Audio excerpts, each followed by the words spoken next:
Kaming mga OFW or Overseas Filipino Worker, mas ninanais naming iwanan ang lupang sinilangan kahit di man batid ang aming paroroonan at hindi rin alam ang kahihinatnan.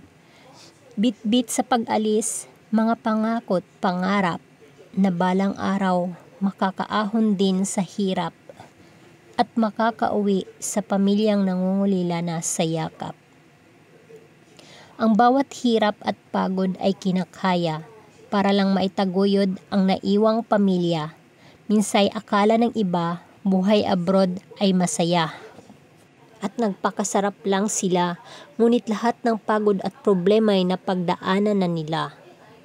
Saan mang sulok ng mundo ay may mga Pilipino, OFW na dapat ipagmalaki at ipagsigawan ng taas noo, sapagkat lahat ng pangungulila kanilang nadarama.